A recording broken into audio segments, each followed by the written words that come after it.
भारतीय राज्य व्यवस्था क्वालिटी, पृष्ठ संख्या शुरू करेंगे 367 से, लेकिन 366 में थोड़ा सा बचा हुआ है, बस 4 लाइन जो था छूट गया था कि जो न्यायिक पुनरावलोकन है उसका जो आधार उद्देश्य है वो है भारतीय संविधान सर्वोच्च है, शासन का कोई अंग नहीं और शासन के प्रत्येक अंगों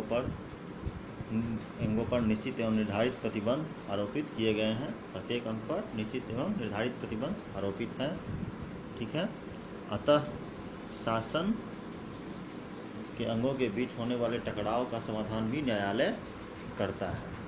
ठीक है, अब हम शुरू करने वाले हैं न्यायिक सक्रियता, जुडिशियल एक्टिविज्म। न्यायिक सक्रियता क्या है, किस तरह से जानते हैं।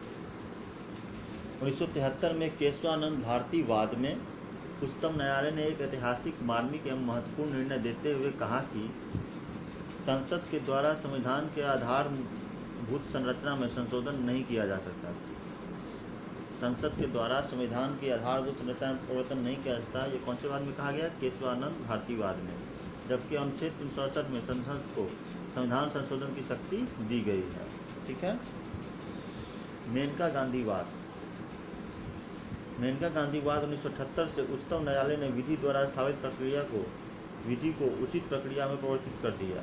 ठीक है, उच्चतम न्यायालय ने विधि द्वारा स्थापित प्रक्रिया को विधि द्वारा जो स्थापित प्रक्रिया उसको विधि की उचित प्रक्रिया में परिवर्तित कर दिया और जीवन के अधिकारों को विस्तृत व्याख्या भी आरंभ की।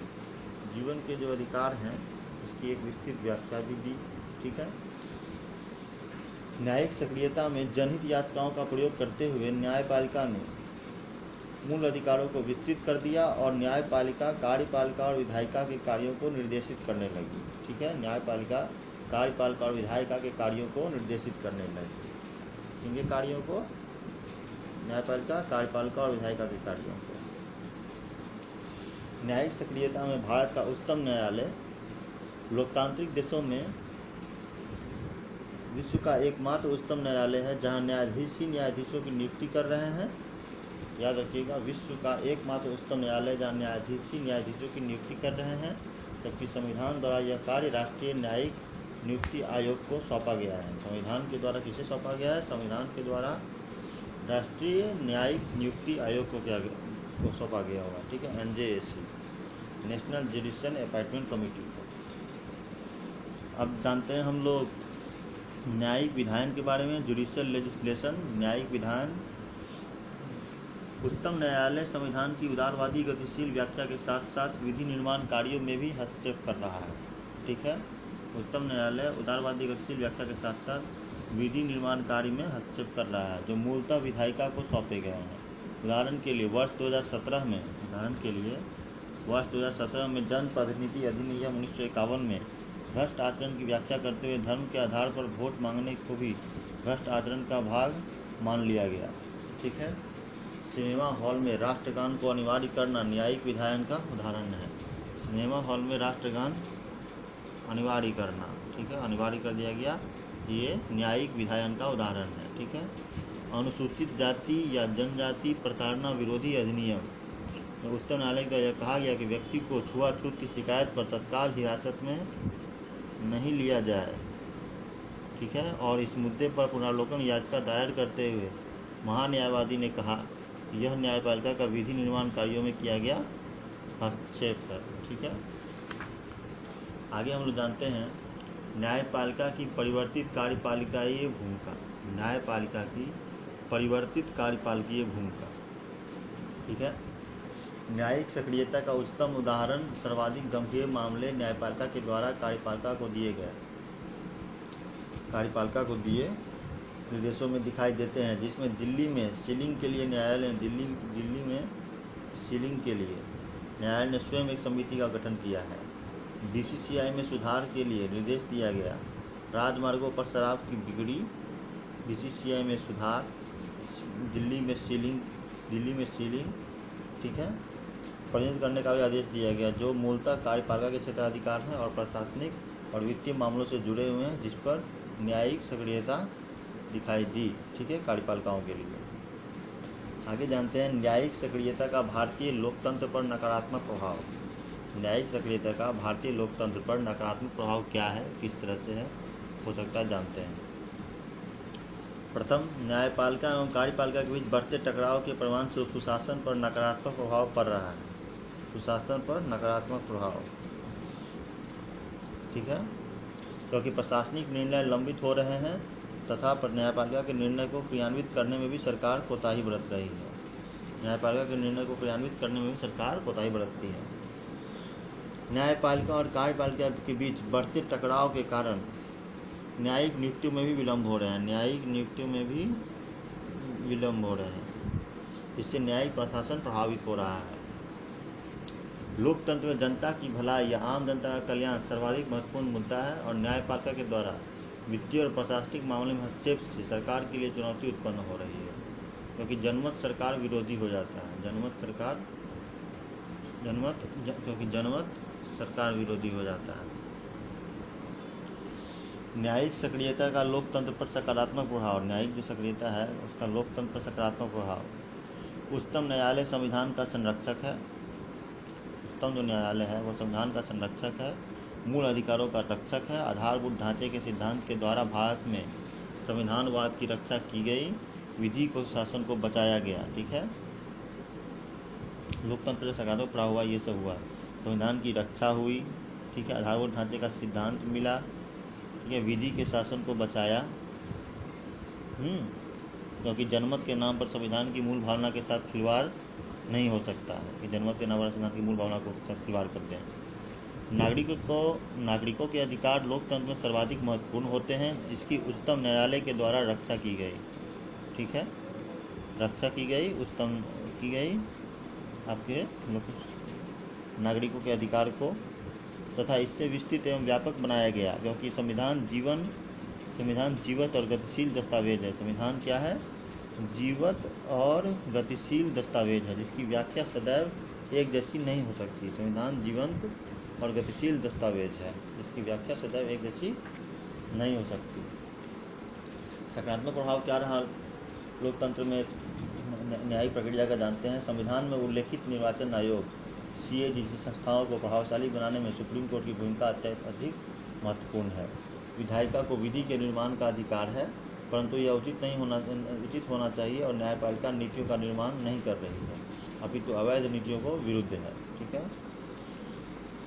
इसका एक सकारात्मक प्रभाव है न्यायपालिका का कि उच्चतम न्यायालय के सक्रिय दृष्टिकोण के कारण सूचना का अधिकार, सूचना सुधार एवं भ्रष्टाचार पर नियंत्रण करने में सहायता मिल रही है। ठीक है, सूचना का अधिकार जो है और चुनाव सुधार एवं भ्रष्टाचार, ठीक है, इसमें नियंत्रण करने में सहायता मिल रही है।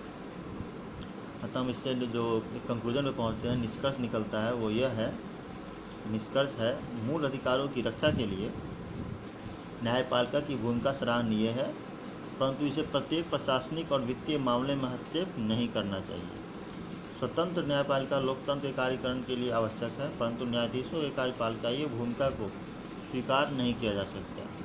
न्यायिक सक्रियता आपको यहाँ से आपको समाप्त हो गया। अब हम लोग शुरू करेंगे आपको लोक अदालत। ठीक है, जानते हैं कुछ लोक अदालत के बारे में। क्या है लोक अदालत, किस तरह से कार्य करती है, इसकी संरचना कैसी है। ठीक है, लोक अदालत परंपरागत न्यायपालिका, जिसमें सबसे ऊपर है उच्चतम न्यायालय, उससे नीचे है उच्च न्यायालय और उससे नीचे है जनपद न्यायालय। ठीक है, औपचारिक होती है लोक अदालत औपचारिक होती है। प्रक्रिया का महत्व लेवी प्रक्रिया की तरह है, लंबित होती है, महंगी होती है, इसलिए ही लोक अदालत लाई गई है। औपचारिक प्रक्रिया को महत्व, लंबित और महंगी कारण ही लोक अदालत को लाई गई है। जानते हैं इसके अंदर क्या क्या चीज़ें हैं। 1987 में संसद के द्वारा national authority of legal service act NALSA, national authority for legal services act NALSA का निर्माण किया गया, जिसके द्वारा सभी व्यक्तियों को निःशुल्क, नालसा के द्वारा निःशुल्क,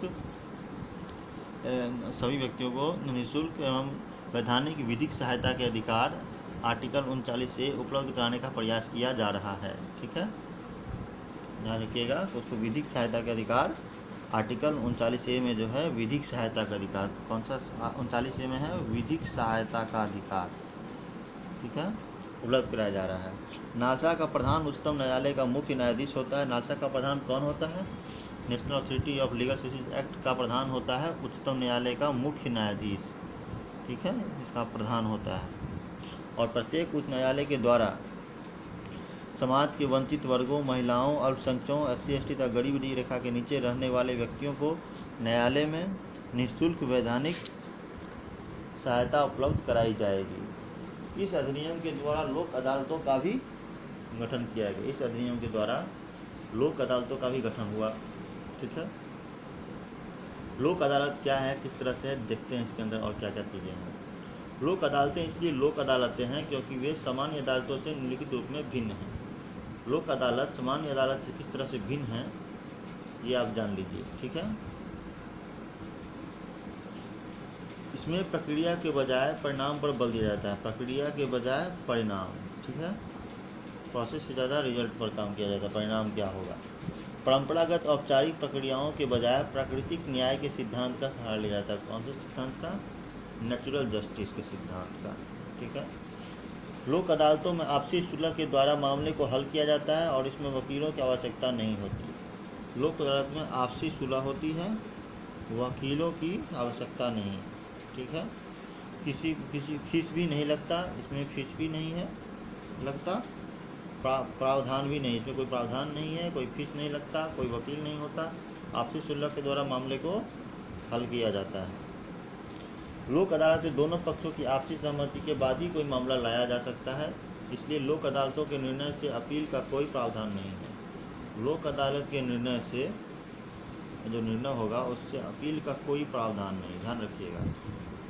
अपील का प्रावधान नहीं है क्या ऊपर उस अदालत में जाएंगे, क्योंकि जब ये मामला आता है इसमें तो दोनों के आपसी सहमति के बाद ही कोई मामला लाया जा सकता है, ठीक है। लोक अदालतों की प्रकृति क्या है? लोक अदालतें सिविल विवादों के समाधान के लिए हैं। लोक अदालतें कौन से विवादों के समाधान है? सिविल विवादों के समाधान, ठीक है, आपराधिक मामलों का हल करने के लिए नहीं है। लोक अदालतों का गठन किस तरह से है जानते हैं। 1987 में आरंभ में अस्थायी लोक अदालतों का निर्माण हुआ, परंतु 2002 के बाद से अस्थायी लोक अदालतों का भी गठन किया गया, जिसके द्वारा लोक अदालतें प्रतिदिन की सुनवाई के आधार पर कार्य करने लगी। लोक अदालतों का गठन सुप्रीम कोर्ट, हाई कोर्ट और डिस्ट्रिक्ट कोर्ट सभी स्तरों पर आयोजित होता है। लोक अदालतों का गठन सुप्रीम कोर्ट के स्तर पर भी होता है, हाई कोर्ट के स्तर पर भी होता है और डिस्ट्रिक्ट कोर्ट पर भी होता है। इस बात का ख्याल रखिए कि लोक अदालत से अपील कोई नहीं की जा सकती है, अपील करने कोई प्रावधान नहीं है। दोनों पक्ष के आपसी सहमति के बाद ही कोई मामला लोक अदालत में लाया जा सकता है, आपसी सहमति के बाद कि हाँ हम इस पर सहमत हैं, ठीक है। तो हम पहुंच चुके हैं प्रश्न संख्या 374 तक। आगे हम अगले वीडियो क्लिप में शुरू करेंगे, ठीक है। तो 366 से 374 तक हम लोग आ चुके हैं, यहीं पर वीडियो को स्थगित किया जाता है, ठीक है। आगे हम लोग अगले वीडियो क्लिप में शुरू करेंगे ट्रिब्यूनल किस तरह से कार्य करती है और अधिकरण के बारे में, ठीक है। अधिकरण मतलब ट्रिब्यूनल, ठीक है।